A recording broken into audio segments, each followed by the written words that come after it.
The Book of Mark, Chapter 4, The Parable of the Sower. And again, he began to teach by the sea, and a great multitude was gathered to him, so that he got into a boat and sat in it on the sea. And the whole multitude was on the land, facing the sea.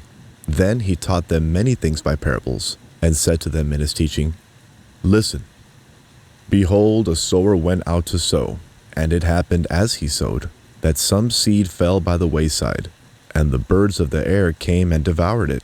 Some fell on the stony ground, where it did not have much earth, and immediately it sprang up because it had no depth of earth.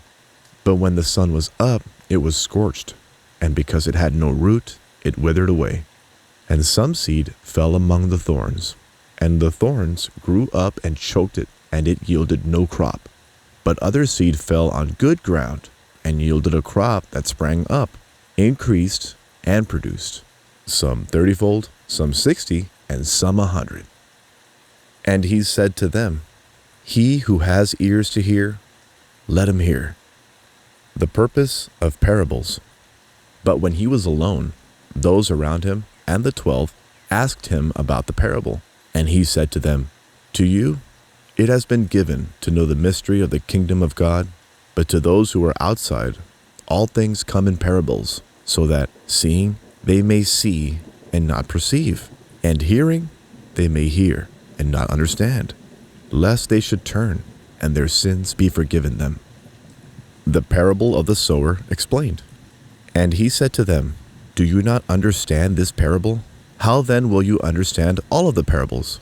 The sower sows the word, some 30-fold, some 60, and some 100.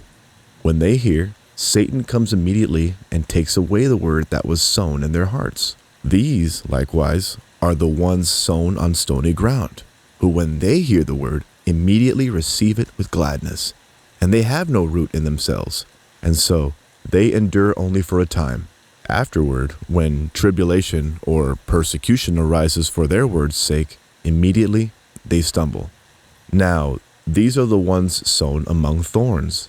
They are the ones who hear the word, and the cares of this world, the deceitfulness of riches, and the desires for other things, entering in, choke the word, and it becomes unfruitful.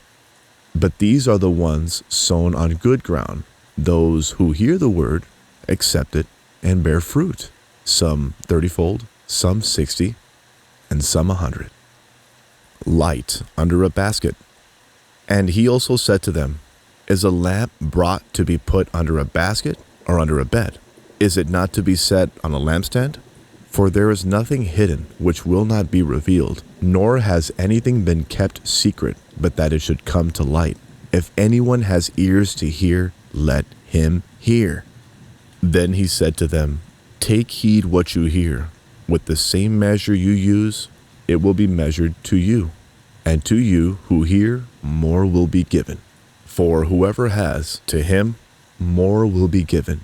But whoever does not have, even what he has will be taken away from him. The parable of a mustard seed. Then he said, To what shall we liken the kingdom of God? Or with what parable shall we picture it with? Is it like a mustard seed, which, when it is sown on the ground, it is smaller than all the seeds on earth? But when it is sown, it grows up, and it becomes greater than all herbs, and shoots out large branches, so that the birds of the air may nest under its shade. Jesus' use of parables.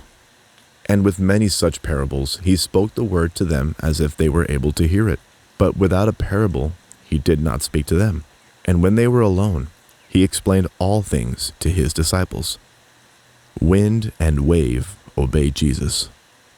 On the same day, when evening had come, he said to them, Let us cross over to the other side. Now when they had left the multitude, they took him along in the boat as he was. And the other little boats were also with him. And a great windstorm arose, and the waves beat into the boat. And a great windstorm arose, and the waves beat into the boat, so that it was already filling. But he was in the stern, asleep on a pillow. And they awoke him and said to him, Teacher, do you not care that we are perishing? Then he arose and rebuked the wind, and said to the sea, Peace, be still. And the wind ceased, and there was a great calm. But he said to them, "Why are you so fearful? How is it that you have no faith?" And they feared exceedingly, and said to one another, "How can this be, that even the wind and the sea obey him?"